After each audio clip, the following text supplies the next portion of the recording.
Wake that ass up. Early in the morning. The Breakfast Club. Morning, everybody. It's DJ Envy, Angela Yee, Charlamagne the God. We are the Breakfast Club. We got a special guest in the building. Asa. Voiceover being done by yours truly, G.K. David II. Oh, and the second is not a suffix. That's part of my last name. Just so you know. But so the first thing that's going to happen when Jesus agrees to even come on the Great Breakfast Club is that people are going to be saying to themselves, what the hell? Or more appropriately, what the heaven? Then disbelief will set in until they start hearing constant promo ads and commercials or whatever else, because you better believe the suits and ties at iHeartMedia, the company that owns Power 105, will be broadcasting Jesus' show way before it is, due to him being who he is. And you freaking heathens better promote my God to the fullest, because he's the baddest thing that ever hit the street since cocaine, word to me. Now, on the day of the show, you already know there's going to be mad people coming down to Tribeca, where the Breakfast Club is aired in the old AT&T building, to get glimpses of the OG as he finishes the interview and leaves the building. And hell, that line of people trying to get in the building or just mob deep and out front might extend all the way around the corner to Walker Street and probably down to Broadway. But of course, NYPD will shut all of that down. But let's go inside now. Now, when the King of Kings enters the Breakfast Club studio, no. Before he enters the studio, his presence is going to be felt like a sonic wave or something. And when Jesus' godly foot breaks the Breakfast Club studio threshold, everyone in the studio, oh, and you better believe that Charlamagne is going to be there that day. You know, some days he's not there, and Yee is absent, or Envy is at his car show or something. Everybody's going to be there that day. I mean, that's going to be like the interview to end all interviews. And even the Spanish kid that always sits behind Envy, that never speaks, he's going to speak that day, yo. He's going to actually speak that day. So we all get to hear his voice. Now, when Jesus enters the room, DJ Envy is going to start out with that same damn intro you always, good morning, everybody. It's DJ. That nigga holds that D for 3.5 minutes. And I'm like, nigga, just say your name so we can get to the interview. I'm just joking with you, Envy. You're my spiritual brother. I see you wearing your, my God versus my enemies t-shirts and stuff and all that. So that indicates that you're a man of faith, just like me. So, but that D. Good morning, everybody. We have this DJ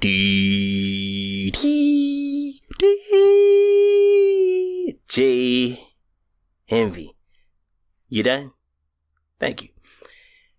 Now, when Envy says special guest, that's the only, I'm gonna have to check you on that. When Jesus enters the studio and sits down, don't say good morning, everybody. We have a special guest. No. Jesus isn't special. He's 10 times 10 more powerful than the word that's above. What word is beyond special? Whatever that word is, find 10 times 10 more words that are greater than that word to address him. Good morning. We have a, whatever that word is, guest. Jesus the Christ. And everybody's just going to bow down out of admiration and stuff because of who he is. That's just what his presence does to you. You just bow down. And the Holy Bible even says that you'll bow, every knee shall bend, every head shall bow. And you all know who's going to position themselves right by Jesus after he sits down with that crazy ass looking half ice grill, mean mug, watch their look on his face, ready to ask some wild questions. Guess. Yep. Charlamagne, the lowercase G God. First question. Now, what would Charlamagne ask Jesus Christ first if he was sitting right beside him? Wu-Tang Clan first scat. Is he dead? Nah. Charlamagne will probably ask him something serious like, how did it feel to get killed the way you got killed? Or, Jesus, will I get to meet Michael Jackson or Biggie when I go to heaven? And guess what? Jesus will never even answer a question straight. He'll just speak in riddles and parables, breaking stuff down about the kingdom of heaven and things that'll go on when we all get to heaven. That's just how smooth the King of Kings is. Now, because this gay shit is a big issue in the world today, I could see one of them asking Jesus about that right there. Me, who would ask Jesus about some gay shit? Envy probably would do that. I don't know. No. Charlemagne, maybe Envy or Charlemagne, it would be like, Jesus, so do you love gays? Do you love fuckboys? And all these gay people, these trannies and transmissions or whatever you call them. And Jesus would quote John 3:16. For God so loved the world that he gave his only begotten son, that whosoever shall believe in him shall not perish but have everlasting life. But he would also include that if you believe in God, then you would do your best or try your best to adhere to his laws and what the things that he loves. And he does not love homosexuality. He is against a man sleeping with another man and a woman sleeping with another woman. So if you truly love God, then you wouldn't be doing half of the stuff you're doing, or at least putting forth a great effort to stop.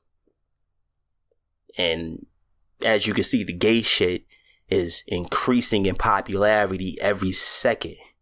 It's not decreasing. It's susceptible to be gay now.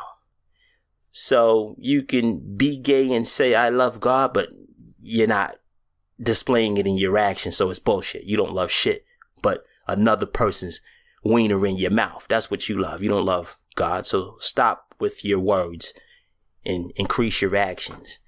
So he would nip that gay question stuff in the bud with that right there.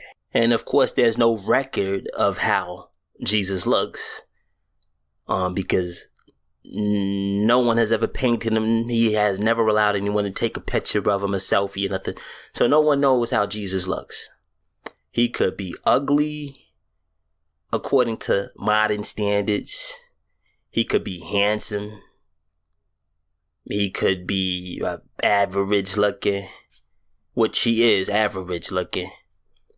But you could look like Zac Efron and still be average looking.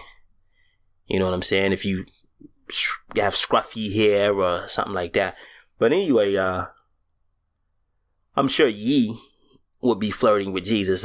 You're very handsome, or something like that. I could just see her. She got the little thing about her where she's just crazy like that right there. I'm sure she'd be femininely touching him and all of that stuff right there. I could just see that right there.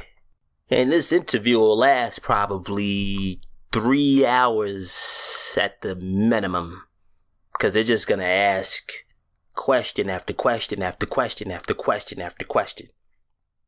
They're going to have to break this interview up in like 3 or 4 parts. They won't air all in one day, even though it's a 4-hour show they doing all of that right there. But this interview is going to get so many views, it's going to shut down YouTube for like 3 or 4 days. YouTube is going to be, their servers are just going to shut down and everything. And it's going to be it's going to open up a lot of people's eyes that don't know too much about the OG, about God, that they're going to start looking at him in a different way. You know what I'm saying? Because he's going to break things down to where you can understand what he's saying in these modern times we live in. Also, last days. And that's basically about it. Yo, where my young boys from Philly at? Lambo Liz introduces the Philly 4-wheeler snapback. Handcrafted, custom made with mini mirrors and a toy metal and plastic ATV. Especially for you and you and you. Get it now at angryasian.com. That's angryasian.com.